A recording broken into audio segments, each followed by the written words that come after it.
When I was 11 years old, my mother was diagnosed with degenerative disc disease. An ordinarily healthy woman, she ran full marathons in Alaska and worked as a labor and delivery nurse. Here's a photo of my family from around that time. Me and my Coke bottle glasses, my mother, and my older brother, Farrell, who is 7 years older than me. One fateful weekend in 2000, she underwent what was considered to be a routine surgery for that condition. But she woke up from that surgery unable to walk. The surgeon had taken out bones from her spine that he shouldn't have. In one moment, my mother's career as a nurse was over, and she was classified as permanently disabled. My brother came home that weekend just thinking he'd be there for the weekend. But because her surgery was performed incorrectly, he ended up staying home indefinitely. He dropped out of college, got a full-time job at FedEx lifting boxes to pay for our mortgage and all of our household bills. At 19, his carefree existence studying mechanical engineering and going rock climbing with friends at the weekend was gone. Instead, his days were filled with working, taking me to school, cooking, cleaning, and stressing over how to make ends meet.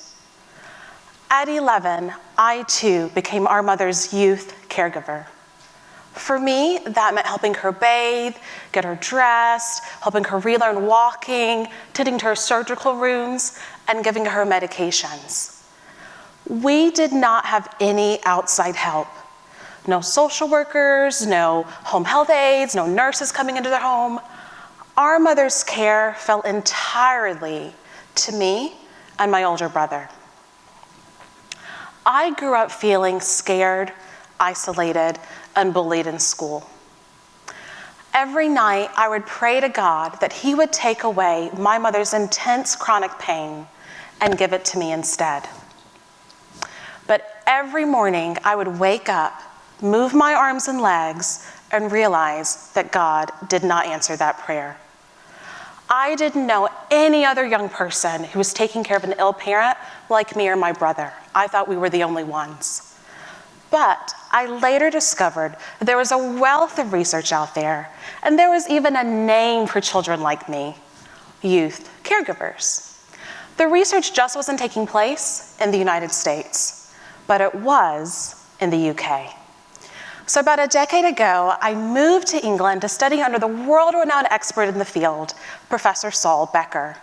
He is the academic who first coined the term used over 30 years ago to describe children with caregiving roles: young carers.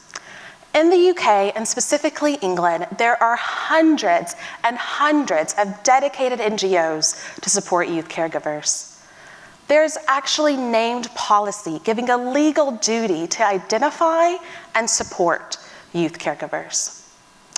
There are dozens and dozens of research surveys, including national surveys, to count the numbers of youth caregivers. That flies in the face of the United States, in which we are considered to be only an emerging country in the field. We estimate that there are at least 5.4 million children under the age of 18 with a caregiving role. Yet, we have no named state or federal policy explicitly protecting their rights. We have one solitary, dedicated NGO, the American Association of Caregiving Youth, based in Boca Raton, Florida. They do phenomenal, groundbreaking work, particularly in South Florida schools, and I serve in their advisory board. But if you are a youth caregiver growing up in Nashville, Tennessee, like I was, their amazing formal support services do not reach you. Most of our nation's youth caregivers are isolated, scared, and alone, just like I was. My international research with youth caregivers has found that they are experiencing significant distress related to their caregiving role. These are the children who are labeled the problem child in school because they stay up all night taking care of an ill parent, or maybe even not even going to school at all. Research has found that children as young as early elementary age are giving parents medicines, including giving injections. Black, brown, indigenous, migrant, and undocumented families tend to have higher rates of youth caregiving, and especially in poorer families. These are the children who are helping their frail grandparents, and they live in multi-generational households. These are also the children who live in fear of social services taking them out of the home because they care for a mother addicted to opioids or a father experiencing severe mental health problems. Speaking of mental health problems, as a former therapist, I am appalled by the findings from our research that youth caregivers experience greater numbers of depression, anxiety, and suicidal thoughts in direct association with their caregiving role. Our researchers found that 56% of adolescent youth caregivers have even had thoughts of killing themselves because of the stressors related to their caregiving role. In even smaller numbers, some children and teens are under such distress that they have had thoughts of harming the person that they care for. I share all of this with you not to be sensational or to frighten you, but rather to call you to action. Youth caregivers are the safety net to our broken and failed social and healthcare system in this country.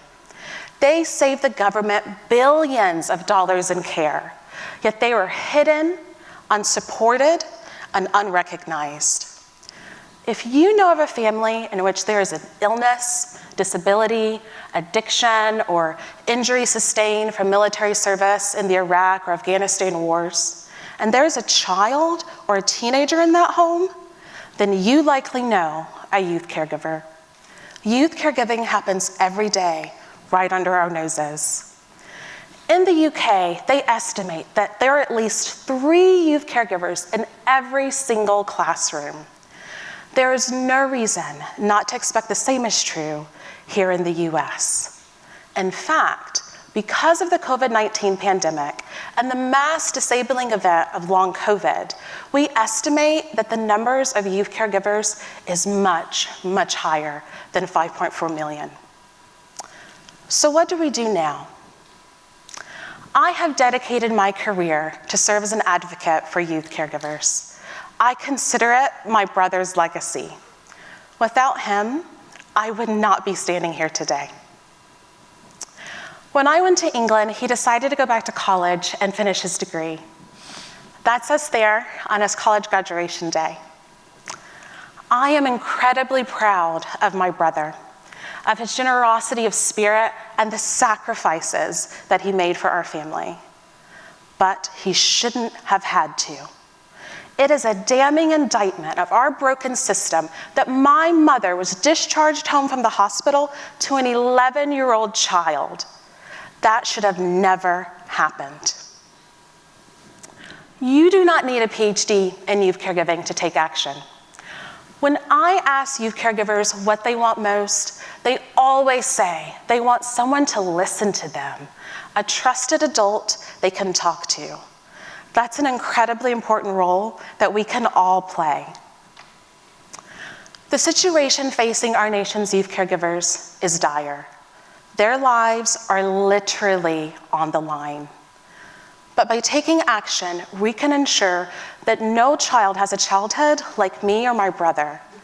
Instead, in families where there's illness, disability, or addiction, children can go to school, thrive, and have happy childhoods.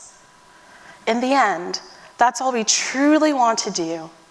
Move youth caregivers from a childhood of trauma to a childhood of thriving. Thank you.